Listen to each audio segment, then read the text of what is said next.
You were involved in a car accident, right? You were either whatever. Okay, you got into a horrific car accident. You come out, and you're mobility challenged. Whatever thing, right? You're paralyzed, semi-paralyzed, whatever the thing.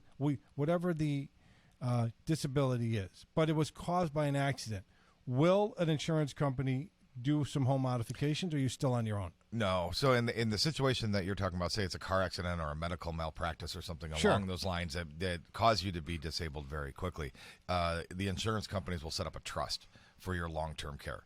And then part of that trust is to modify your home or get you a home, with the lifts and the ramps, the nursing care, everything else that you need to have care, for the remainder of your life. Who sets up the trust? That's always set up by by your lawyer.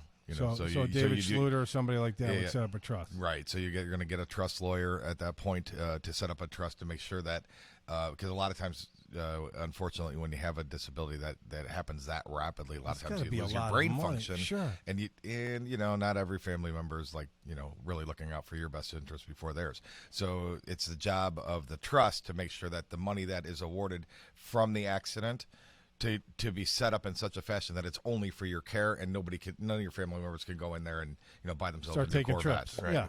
Yeah, as if that never happens. Right. It happens all the time. So yeah, we do. We work a lot with trusts. Same with workman's comp. Workman's comp works the same way. Okay, I did not know that. Yeah. And then the trustee of the trust, whoever that individual is, can use that money. So the insurance company dumps Right. it So in? like if we have a person that was in a car accident, and let's just say they need a ramp put up in front of the house, so we go out there, we give them an estimate, it's $3,500 or whatever for the ramp. Now that has to go up in front of a judge for approval. Come on. And the judge will say, yes, okay, this is a need for this individual, and yes, it's approved. We'll release the money, How and then long it does goes that into take? an escrow. And then once we're done, we have to prove to the court that it's done, and then the money's released to us. So we have to front the money on something like that. How long does that take? It takes time. Actually, it goes. Yeah, It but you does have to take bring time. emotion. I mean, it's not like if you called me up and say, "Hey, Frank, I want a ramp," I can get it done in a week for you. Right. This is going to be like a 60 to 90 day process. Yeah, because you have to bring a motion, and the judge has to approve Right. it, and then you have to bring another motion when it's finished, and go in front of the judge, and You dropped the ball. you have to give enough. You dropped the ball. I did. You had the chance to say it depends. You dropped the ball.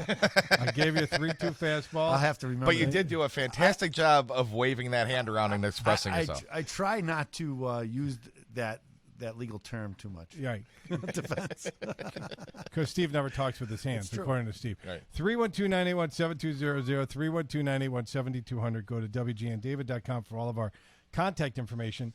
What about grants and items like that for our listeners who have MS or have some type of, like my mother had MS, or something like have cancer or some type of disease that is debilitating and screws with their mobility? Is there some type of funds set aside for that, or is it every man and woman for themselves? No, so the state of Illinois is actually very, very good about this. They have funds set aside for people with disabilities, and there's also numerous foundations that are out there and numerous grants that are out there that if you have a disability that you can apply for to get the money. And now, obviously, that takes time, so you got to be patient in that regard. But you can actually go on our website, and we actually have a funding brochure that you can download, and it has all of the information of the majority of these that you can go and apply for. And what better gift than for the holidays than a gift of mobility? I mean, we talked about it last year when you were on the show, and it's so true. I don't need this. Listen, my grandfather passed away. We had a 65th or 70th birthday party for him. When he passed away, we went into his house, his apartment, cleaned it out. All the gifts were under his bed. Tell you what, he didn't need a lift, but instead of buying a sweater that he's never going to wear or a pair of socks or whatever you're going to buy him, or her, grandmother, aunt, uncle, a gift of mobility and freedom within your home and safety within your home is priceless, and it's a gift that keeps giving every single day. I know it's a corny cliche that it's a gift that keeps on giving, but it is being able to get in and out of your bed without somebody coming to help you out is a major accomplishment for somebody that needs the assistance and the dignity and everything else. Our listeners want to reach out to you.